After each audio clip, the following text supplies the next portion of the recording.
Bueno, en esta segunda parte vamos a referirnos fundamentalmente a aspectos relacionados con la inflamación crónica. Habíamos visto que la inflamación constituía uno de los mecanismos de defensa y curación del organismo junto con las barreras naturales y la resistencia o inmunidad, ya sea natural o adquirida,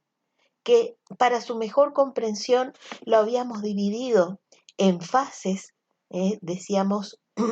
en fases que se suceden de manera continua, pero que también a su vez se dan de manera simultánea, que son una fase de agresión inicial, donde se produce el contacto de la noxa con el organismo y donde predominan los fenómenos de tipo alterativo desde el punto de vista morfológico, una fase de reacción caracterizada fundamentalmente por dos sucesos que son los fenómenos vasculares y la movilización de células, y una fase de curación donde se consigue la anulación de la noxa, la eliminación de los tejidos o células dañadas en el proceso y se inicia el proceso de reparación.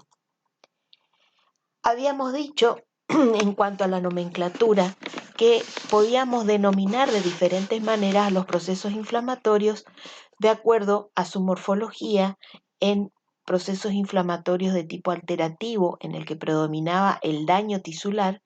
procesos inflamatorios de tipo exudativo, en el cual predominaba la producción de exudado inflamatorio, es decir, del edema acompañado de todos los demás componentes que le dan esa característica de exudado, procesos inflamatorios productivos en los que ya se puede observar, aparte de las lesiones de tipo alterativas y exudativas, inicios de reparación, que es justamente una de las características del proceso inflamatorio crónico,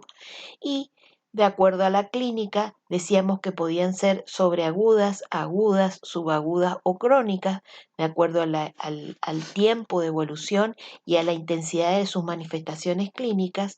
que podían ser inespecíficas o específicas, es decir, que podía ser una respuesta eh, eh,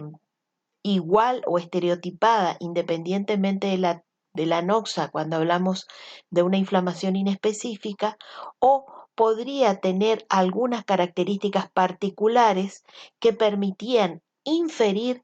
o sospechar cuál pudo haber sido la causa o la noxa inicial. A eso llamábamos inflamaciones específicas, ya vamos a ver ejemplos de estos, y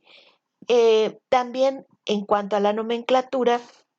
habíamos definido lesiones como absceso, que decíamos era la colección purulenta en una cavidad neoformada,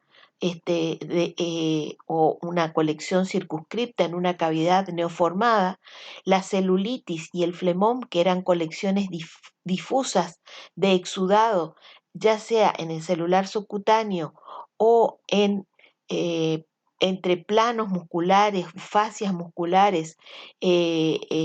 para el flemón, el empiema, que era la colección purulenta dentro de una cavidad preformada, por ejemplo, cavidad pleural, cavidad peritoneal, cavidad pericárdica, senos paranasales. Mencionamos también lesiones ulcerativas y describimos cómo en su superficie una lesión ulcerativa se halla cubierta por un exudado inflamatorio o una pseudomembrana que va a formar una costra, una pseudomembrana. Hablamos también, y esto también lo habíamos visto cuando hablamos de lesiones elementales, de ulceración y exulceración, y de granulomas, que ahora vamos a ver en detalle de cuál es su composición y cuál es su definición, y que las enfermedades los procesos inflamatorios podían ser, de acuerdo a su etiología, producida por bacterias, virus, espiroquetas, parásitos y hongos, y en este caso estamos hablando de procesos inflamatorios de origen infeccioso. Recalcamos también la importancia de los mediadores químicos que son factores solubles, decíamos, de origen celular o de origen plasmático, que se hallaban de forma activa o que se hallaban de manera de precursores para los plasmáticos y que tenían fundamentalmente la función de iniciar el proceso inflamatorio, de ampliar, porque provocaba el mayor reclutamiento de células y de cambios a nivel del foco de la lesión, y que, dependiendo del mediador químico presente, condicionan el patrón, la intensidad de las manifestaciones clínicas y de las manifestaciones morfológicas o histopatológicas en el sitio de lesión. Decíamos que estos mediadores químicos pueden ser aminas vasoactivas, es decir, mediadores que tienen sobre todo efectos sobre la microvasculatura, modificando el calibre de los vasos y modificando la permeabilidad vascular, y factores de tipo quimiotáctico, es decir, aquellos que tienen como función principal la de reclutar más células al foco de la lesión, frenar la migración de células al foco de la lesión llegado a determinado momento, o producir en las células que acuden al sitio de la lesión el estímulo necesario para que éstas produzcan también mayor cantidad de mediadores químicos. Por eso es justamente que hago hincapié de que estos mediadores químicos inician, amplifican y condicionan el patrón inflamatorio. Este era el esquema que vimos, entonces, que existen mediadores químicos que tienen algunas funciones fundamentalmente sobre la microvasculatura, provocando todos los cambios vasculares que hemos visto en el calibre y en la permeabilidad de los vasos, y otros que tienen efectos sobre todo quimiotácticos, es decir, atrayendo al sitio de la lesión a diferentes tipos celulares, dependiendo de cuál sea el mediador involucrado, y que eso determinará que, dependiendo de que el proceso se trate de una inflamación aguda o de una inflamación crónica, el tipo de célula que acudirá al foco de la lesión. Hoy nos vamos a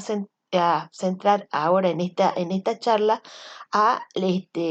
las células implicadas en el proceso inflamatorio crónico. Fíjense, hay mediadores químicos que tienen entonces efectos sobre la vasculatura, sobre todo, por ejemplo, acá tienen ejemplos de las prostaglandinas y el óxido nítrico, otros que tienen un efecto sobre todo modificando la permeabilidad vascular, como la histamina, la serotonina, los factores de complemento 3A y C5A. Factores que son fundamentalmente quimiotácticos y de activación leucocitaria, como el factor de complemento 5A o quimioquinas. Acá están muchas de las interleuquinas, factores responsables de mucha de la sintomatología presente en un proceso inflamatorio, como la fiebre, en donde están implicados fundamentalmente la interleuquina 1, la interleuquina 6, el factor de necrosis tumoral y las prostaglandinas, factores relacionados con el dolor, donde están las prostaglandinas de nuevo y las bradykininas, y factores relacionados con la lesión tisular, donde encontramos las enzimas lisosomales producidas en los gránulos de neutrófilos y macrófagos y los metabolitos derivados del oxígeno. Entonces, decíamos, cuando hablamos de inflamación aguda, que una inflamación aguda podía resolverse, pero podía persistir en el tiempo por persistencia del estímulo o por la repetición de episodios de inflamación aguda, y esto pasar a un estadio, por persistir en el tiempo, a un estadio de inflamación crónica. O una inflamación crónica también puede comenzar primariamente como inflamación crónica en circunstancias en que, por ejemplo, los agentes o la noxa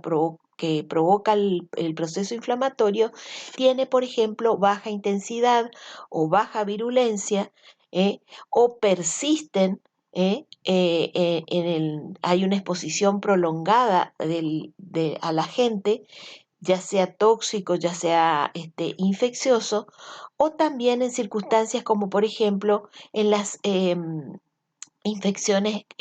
que desencadenan mecanismos inmunitarios de hipersensibilidad mediada por células o hipersensibilidad tipo 4, que también lo habrán visto ustedes en inmunología, en donde existe un periodo previo de exposición a un determinado antígeno que estimula al linfocito, sobre todo a los linfocitos CD8. Estos son presentadores de antígeno. Los linfocitos CD8 van al timo, presentan el antígeno y estimulan la formación de linfocitos CD4 sensibilizados específicamente a ese antígeno, y eso genera una respuesta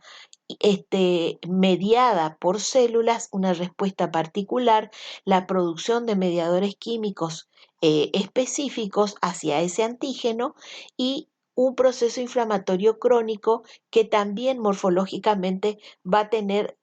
características particulares que ya la vamos a ver más adelante. El mismo, el mismo efecto se produce también en las reacciones inmunitarias contra el huésped, es decir,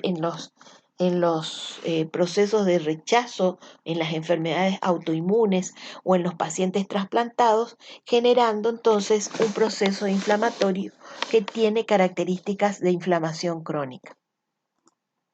Entonces, ¿cómo definimos a un proceso inflamatorio crónico? Como un proceso de duración prolongada, de semanas o meses, en las que se puede observar simultáneamente, y eso es lo característico, a diferencia de la inflamación aguda, se puede observar un proceso inflamatorio activo en el que persiste el daño tisular, ¿eh? Pero en los que ya hay intentos de curación, porque justamente el hecho de que tenga una duración prolongada de semanas o meses, que la noxa persista en el tiempo, induce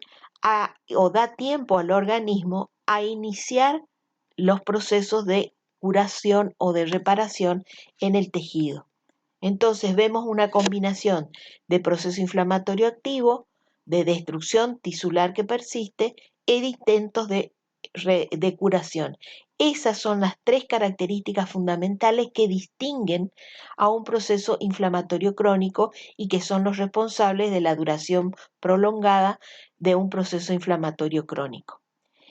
En cuanto al punto de vista histológico, lo que permite justamente reconocerlos son tres cosas: que las células que intervienen en el proceso inflamatorio crónico aquí ya no son los leucocitos polimorfonucleares, sino son células mononucleares, principalmente los macrófagos, que es la célula principal, por eso está acá señalada con otro color. Los linfocitos, los plasmocitos, también pueden intervenir mastocitos y eosinófilos. Todo eso dependerá del tipo de estímulo inicial que generó el proceso inflamatorio. Decíamos, va a haber todavía indicios de destrucción tisular inducida principalmente por las células inflamatorias más que por las noxas, e intentos de reparación mediante la sustitución de tejido lesionado por el tejido de granulación. El tejido de granulación es el exponente o el representante desde el punto de vista histológico de un proceso inflamatorio crónico. Cuando yo en una herida o cuando yo en un preparado histológico veo tejido de granulación, inmediatamente tengo que pensar de que se trata de un proceso inflamatorio crónico, porque ya hubo tiempo suficiente justamente para que haya la formación de vasos, la proliferación fibroblástica, etcétera, que caracterizan a un tejido de granulación. Entonces, la presencia, y acuérdense bien de esto, de tejido de granulación es justamente el exponente o la representación morfológica de un proceso inflamatorio crónico. Les decía que la principal célula del proceso crónico es el macrófago. El macrófago proviene de la médula ósea, de una célula precursora que al pasar a sangre periférica pasa a ser de monoblasto a monocito. Esta es la célula o el macrófago, diríamos, circulante en sangre, pero también tenemos macrófagos que están fijos en determinados sitios del organismo, en los tejidos, y que forman el sistema retículo endotelial fagocítico o retículo histiocytico, que son los macrófagos tisulares. Muchos de los monocitos también pueden en determinado momento quedar fijos en determinados sitios o tejidos, como por ejemplo los sinusoides hepáticos, los sinusoides del vaso, los sinusoides de ganglios linfáticos, implicados y relacionados íntimamente con los mecanismos de defensa e inmunidad del organismo. Estos macrófagos sufren cambios ante la estimulación antigénica y ante la estimulación sobre todo de los mediadores químicos, y dependiendo de los mediadores químicos implicados, vamos a tener como resultado dos tipos de cambios en el macrófago. Macrófagos activados, la activación del macrófago, que pueden adoptar distinta morfología, y ahora lo vamos a ver más adelante, denominándose células epiteloides o células gigantes por su aspecto similar a células epiteliales, pero no las son, o células gigantes porque se fusionan varios macrófagos y contienen varios núcleos en su interior, y por eso se denominan células gigantes o multinucleadas. Y por otra parte, los macrófagos pueden sufrir también diferenciación en células, decíamos, de ese sistema fagocítico histiocítico fijo en los tejidos, en determinados sitios como en la microglia del sistema nervioso central. Decíamos, en los sinusoides del hígado se llaman o adoptan el nombre de células de Kupfer, en los macrófagos del pulmón, en el hueso durante el proceso de remodelación ósea, y ahí reciben el nombre de osteoclastos, implicados en la remodelación y reabsorción del hueso. Es decir, fíjense las múltiples funciones que tiene esta célula dependiendo del estímulo o señal que le llegue a través de los mediadores químicos. Por eso decimos que es la principal célula del proceso inflamatorio crónico. En este esquema eh, se, em, se esquematiza la forma en que el macrófago es activado. Decíamos hoy que cualquier antígeno o determinadas sustancias antigénicas toman contacto con linfocitos T, sobre todo linfocitos TCD8. Esos linfocitos T o presentadores de antígeno van al timo, presentan el antígeno y provocan la estimulación de las células T CD4 positivas, que son linfocitos específicos para ese antígeno presentado, y a eso es lo que se le llama célula T activada. Esa célula T está activada específicamente para un determinado antígeno, reconoce específicamente un determinado antígeno, y ante ese estímulo produce mediadores químicos, sobre todo citoquinas, factor de necrosis tumoral gamma, endotoxinas, fibronectinas, y provoca a su vez la activación del macrófago que se halla circulando en sangre. La activación del macrófago va a producir en el macrófago que el macrófago acuda al sitio de lesión, se inmovilice en ese sitio de lesión, induce la división del macrófago en ese sitio, por eso es su efecto amplificador, y a su vez induce en este macrófago activado tanto cambios morfológicos como la producción de más mediadores químicos en el sitio de lesión. Esos mediadores químicos provocarán lesión tisular algunos, como los metabolitos tóxicos del oxígeno, enzimas como proteasas, factores quimiotácticos que reclutarán más células al foco de la lesión, factores de la coagulación que podrán iniciar incluso fenómenos de trombosis o trombogénesis en los vasos vecinos, metabolitos del ácido araquidónico y el óxido nítrico. Y por otro lado, decíamos que en el proceso inflamatorio crónico hay indicios o inicio de reparación y por lo tanto el macrófago será capaz de producir factores que induzcan la proliferación de fibroblastos, la producción de matriz extracelular, la formación, por ejemplo, de matriz ósea, etcétera, y eso lo hace produciendo factores como factores de crecimiento. Tenemos factores de crecimiento fibroblástico, estas son las siglas, factor factor de crecimiento fibroblástico dependiente de plaquetas, factor de crecimiento fibroblástico, factor transformante fibroblástico beta, citoquinas fibrogénicas, factores inductores de angiogénesis, sobre todo factor de crecimiento endotelial, colagenasas, es decir, enzimas encargadas de la remodelación luego de una cicatriz. Fíjense la cantidad entonces de factores y la cantidad de funciones que tiene esta célula en el proceso inflamatorio. Entonces, el macrófago que está circulando en sangre responde a los mediadores químicos de un sitio de lesión. Esos mediadores químicos provocan la migración, que ya hemos visto, la migración a través de los vasos al sitio de lesión de los macrófagos. Eso es lo que se denomina reclutamiento, induce la división en los macrófagos para aumentar su número en el foco de lesión y a su vez los inmoviliza en ese sitio, por eso el efecto amplificador de los mediadores induce la formación y producción de citoquinas, interleuquinas, interferón, etcétera, y factores de crecimiento en el foco de la lesión.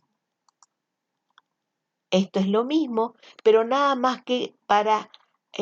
recalcarle que esto es interfiere o la señalización eh, tiene un mecanismo de feedback negativo, es decir, eh, todos estos mediadores químicos en cadena que van reclutando más linfocitos, linfocitos activados que reclutan macrófagos, macrófagos activados que producen mediadores químicos que amplifican y reclutan más células, se estimulan mutuamente, pero a su vez también llegado a determinado momento, y eso es lo que tiene que ocurrir normalmente, tienen un mecanismo de feedback negativo en que el proceso inflamatorio en algún momento va a tener que detenerse una vez eliminada la noxa o neutralizada la noxa y iniciarse el proceso de reparación. Cuando esto no ocurre es cuando un proceso inflamatorio pasa a ser dañino para el organismo. Esto es nada más una imagen histológica en un hígado para que ustedes vean un proceso inflamatorio crónico con en el cual uno reconoce que las principales células involucradas son células de tipo mononucleadas, linfocitos, macrófagos, aunque acá también se ven algunos eosinófilos, y decíamos que en el proceso inflamatorio crónico también habían indicios de reparación. Y en esta reparación están implicados 4 fenómenos. La angiogénesis, es decir, la formación de vasos, de nuevos vasos, el reclutamiento y la migración y la inducción de proliferación de fibroblastos en el lugar, encargados entonces de reparar ese sitio de lesión, la producción de matriz extracelular por esos fibroblastos y el desarrollo y organización entonces de un tejido fibroso cicatrizal, que esto lo vamos a ver en mayor detalle cuando hablemos de cicatrización, en el sitio de daño tisular. Pero fundamentalmente entonces esos indicios de reparación y que también van a ser responsables de la formación de un tejido de granulación implican estos 4 fenómenos: angiogénesis, proliferación y migración fibroblástica, depósitos de matriz extracelular y organización y desarrollo de tejido fibroso. La angiogénesis se produce por que en el sitio de la lesión hay ruptura de la pared vascular y los factores y los mediadores químicos y los factores de crecimiento van a inducir en las células endoteliales vecinas al sitio dañado a que estas células endoteliales, productoras de muchos mediadores químicos también, comiencen a proliferar, comiencen a dividirse, a producir pequeñas yemas o eh,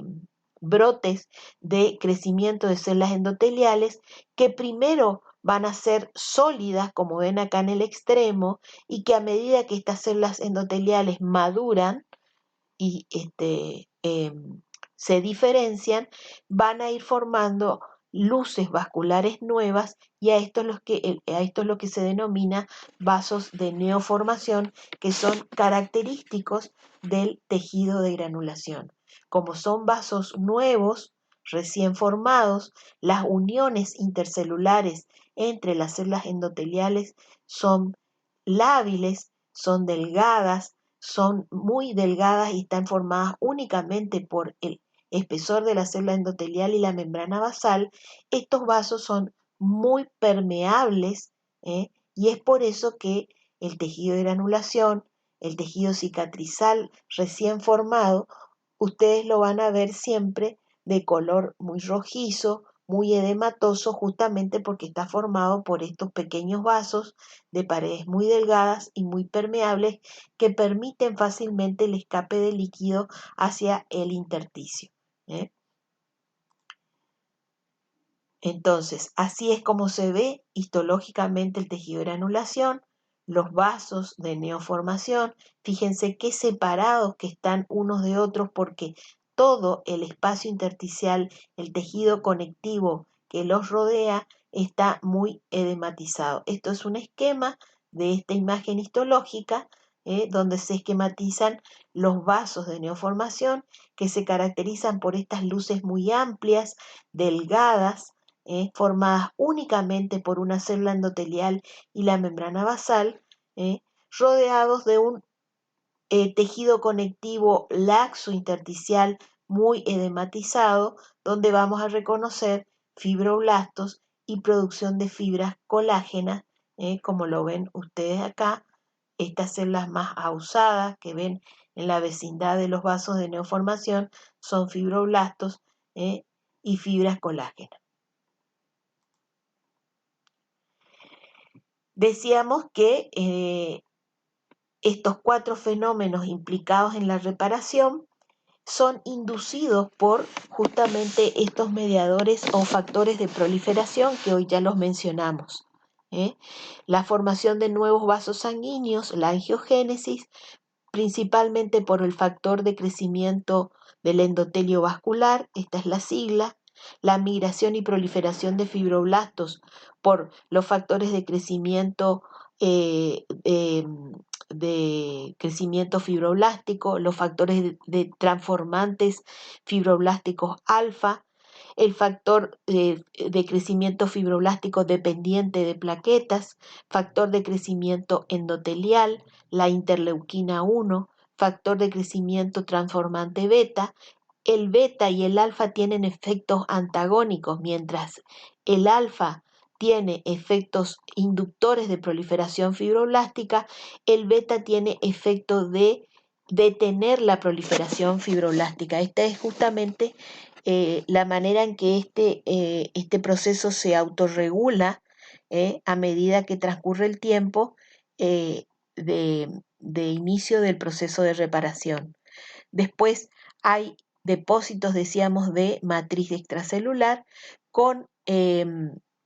la transición o la maduración del tejido de granulación hacia una cicatriz madura, y en esos intervienen de nuevo los factores de crecimiento fibroblástico, el dependiente de plaquetas, acá el transformante fibroblástico beta, interleuquina 1, interleuquina 4, interleuquina 6, que acá no está, desarrollo y organización del tejido conectivo, es decir, todos los fenómenos de remodelación, donde intervienen fundamentalmente enzimas como las metaloproteinasas. Bueno, decíamos que el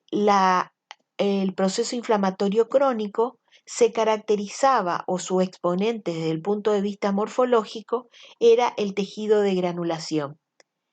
Pero eso es o está presente en una inflamación crónica inespecífica, ¿eh? Es decir, en aquella en que no hay diferencia, independientemente de la noxa, no hay diferencia en cuanto al tipo de respuesta y en cuanto al tipo de cambios morfológicos o histológicos presentes en el proceso. Pero existen circunstancias en el que, decíamos, el proceso inflamatorio crónico es iniciado por una noxa que provoca mecanismos de hipersensibilidad tipo 4 y especificidad de respuesta a una determinada noxa, y es entonces en que la inflamación crónica pasa a ser una inflamación crónica llamada granulomatosa, porque en vez de formarse el tejido de granulación, lo que se forma es un granuloma. ¿Mm? El granuloma constituye el patrón característico de la inflamación crónica provocada por la activación de un macrófago en respuesta a un estímulo antigénico específico, un macrófago activado que suele adoptar la morfología de una célula epiteloide. ¿Mm? Esto decíamos que se da o se presenta en enfermedades crónicas específicas, o en enfermedades de tipo inmunitarias, y son características de infecciones eh, específicas como la tuberculosis, la lepra, algunas micosis profunda, la brucelosis, las enfermedades por arañazo de gato, en donde entonces el estímulo antigénico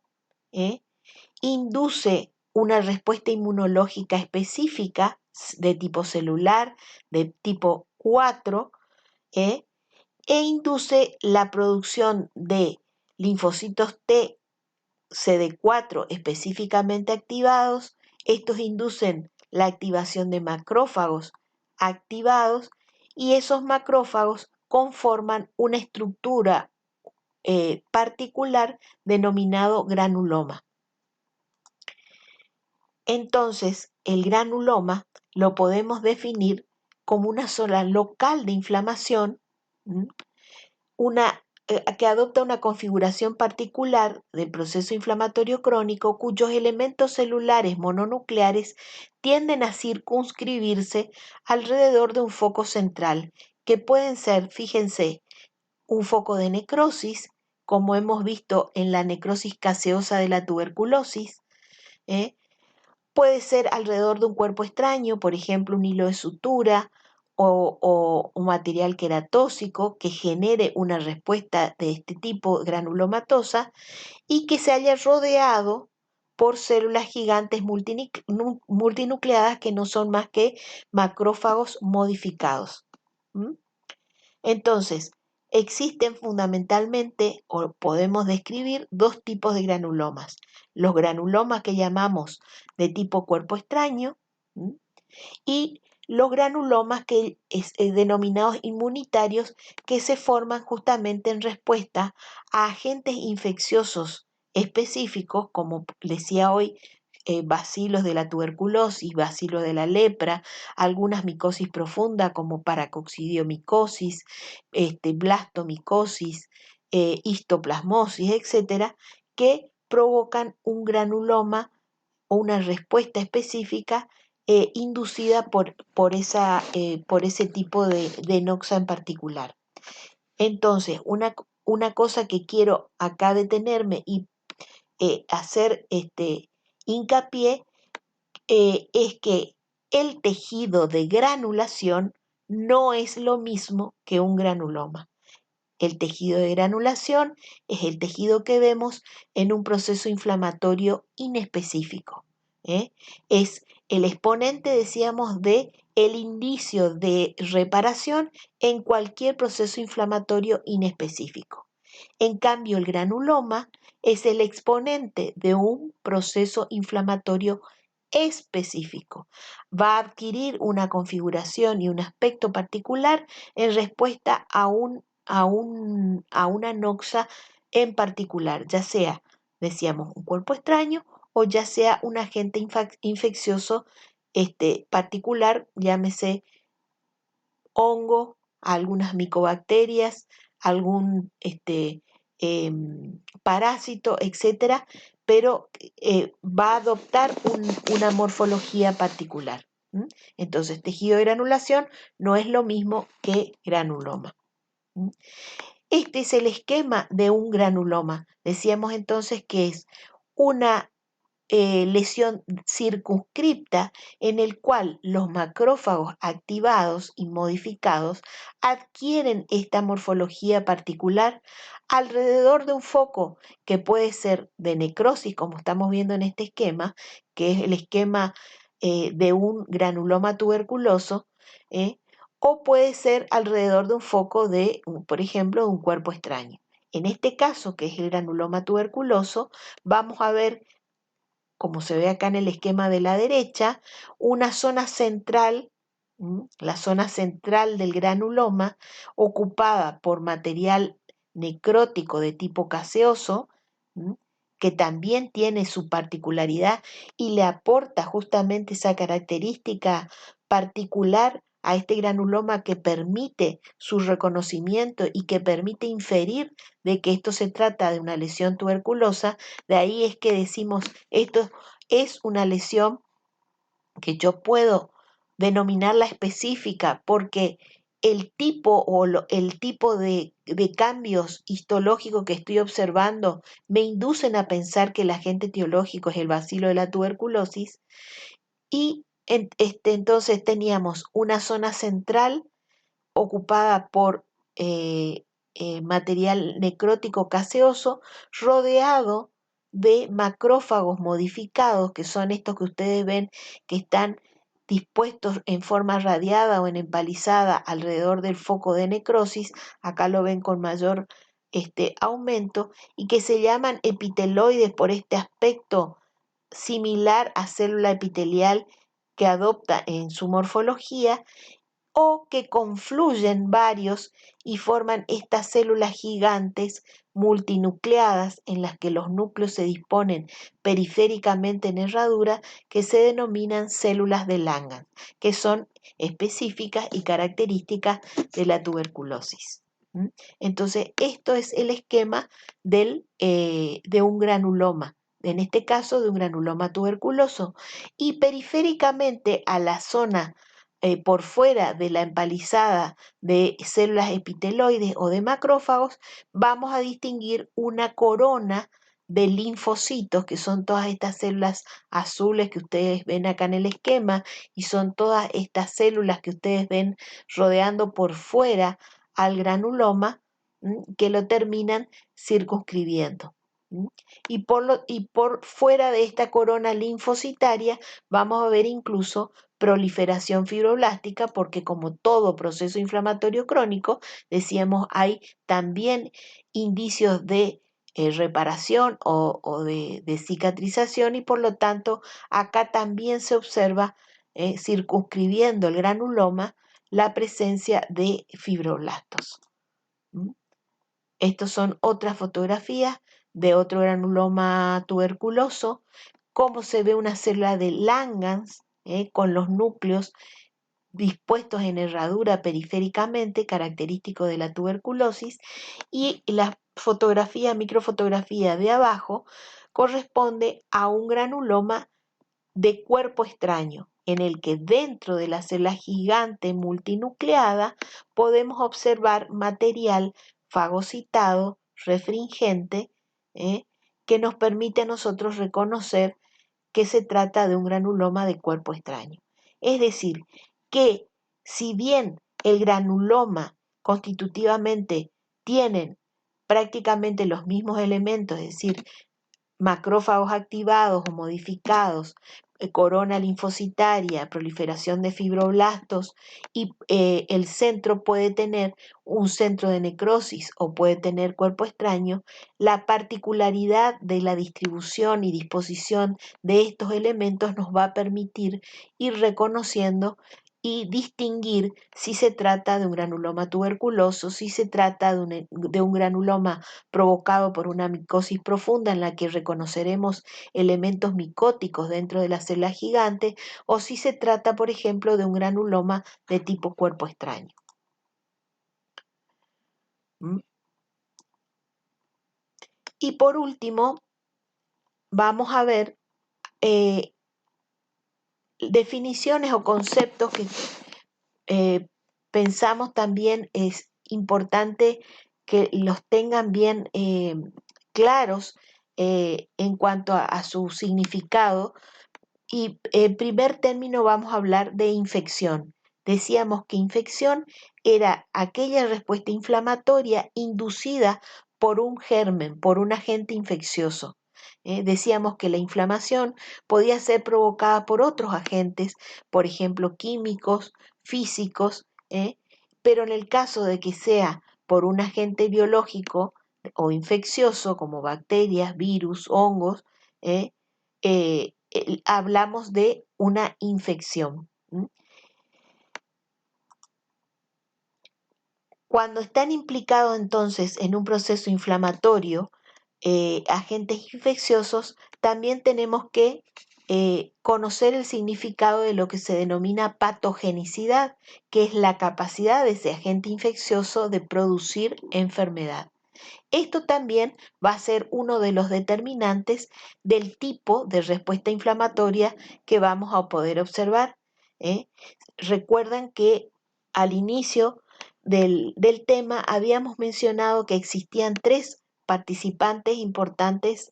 en la inflamación, que eran el huésped, la noxa y el ambiente, y que las propiedades de cada uno de estos 3 participantes eran lo que iba a determinar la morfología y el aspecto que iba a tener ese proceso inflamatorio y el tipo de manifestaciones clínicas que iba a tener. Entonces, uno de esos aspectos referidos a la noxa es justamente la patogenicidad, que es la capacidad entonces de ese agente infeccioso de producir enfermedad, la virulencia, que comprende las diferentes variedades de cepas o grupos de gérmenes con diferente capacidad de producir eh, eh, daño, de mayor o menor agresividad, a eso nos referimos con virulencia, y después, si los mecanismos de defensa fallan y estos agentes pasan al torrente circulatorio, estamos frente a situaciones que reciben distintas también o utilizamos distinta terminología, que son bacteremia, toxemia, septicemia y piemia. Bacteremia es el proceso en el cual hay presencia de bacterias en la sangre sin fenómenos generales de toxemia, es decir, sin efecto de las toxinas en sí, sino que encontramos, no necesariamente el paciente tiene que ser sintomático, sino que nosotros encontramos presencia de gérmenes o de bacterias en el torrente circulatorio. La toxemia es la presencia ya sí de signos y síntomas que no dependen de los microorganismos, sino de sus toxinas. Esto se suele dar en enfermedades como la difteria o las gangrenas gaseosas. La septicemia, que es la presencia de bacterias y toxinas bacterianas en el torrente sanguíneo, que provoca signos y síntomas generales de enfermedad. Es decir, va a haber manifestaciones clínicas como fiebre, taquicardia, sudoración, fatiga, etcétera, todos los signos que hablábamos de inflamación. ¿Mm? Y piemia es un tipo especial en el cual la septicemia es producida por gérmenes piógenos como por ejemplo estafilococos que producen sobre todo lesiones de tipo alterativo y frecuentemente generan lesiones de tipo abscesos o microabscesos y embolias sépticas en el organismo. Estos son términos entonces que debemos conocer su significado cuando hablamos de inflamación y cuando hablamos sobre todo de procesos inflamatorios de origen infeccioso. Entonces, terminando y para resumir, decíamos la inflamación es una respuesta fundamentalmente protectora para eliminar la causa inicial inoxa y las células dañadas en el proceso, pero en ocasiones puede causar daño si ese proceso inflamatorio es exagerado. La respuesta inflamatoria coordina las reacciones vasculares, celulares y de las proteínas plasmáticas para lograr este objetivo. Los mediadores químicos, decíamos, inician, modulan, amplifican y condicionan el patrón y la intensidad y tipo de manifestación clínica y patológica de un proceso inflamatorio. Las inflamaciones pueden ser agudas o crónicas en función de la naturaleza del estímulo de la noxa y en función de la eficacia de la respuesta del organismo a la noxa. En la inflamación aguda, el inicio es rápido, es de corta duración y predominan los fenómenos vasculares, exudativos y celulares, predominando el tipo celular de tipo leucocito polimorfo nuclear, con la producción de transudado y exudado, y en la inflamación crónica, el proceso tiene mayor duración de semanas o meses, puede aparecer después de un proceso agudo o puede aparecer inicialmente como una inflamación crónica de manera insidiosa, como veíamos en presencia de infecciones de baja virulencia o patogenicidad o en enfermedades de tipo autoinmunitario. Existen factores que impiden la eliminación del estímulo lesivo por una respuesta inadecuada del huésped o por enfermedad autoinmunitaria persistente, que da lugar a un proceso inflamatorio crónico, que el tejido de granulación es justamente el exponente de un proceso inflamatorio crónico inespecífico, y que el granuloma es el exponente morfológico de una respuesta inmunológica tisular reconocible en particular o de una inflamación crónica de tipo específica. Y que la inflamación, decíamos, está estrechamente relacionada con los procesos de reparación. La inflamación es la primera etapa del proceso de reparación. Eso ténganlo en cuenta porque hablábamos, si bien lo estamos viendo de manera separada y fragmentado, el proceso inflamatorio es esa primera etapa de reparación de un tejido que ha sufrido daño por la acción de una noxa y que incluyen fenómenos o de regeneración o de cicatrización dependiendo de la capacidad de reparación del tejido que esté involucrado en el proceso. Esta es la bibliografía que les recomiendo entonces la realicen y amplíen lo visto en esta charla.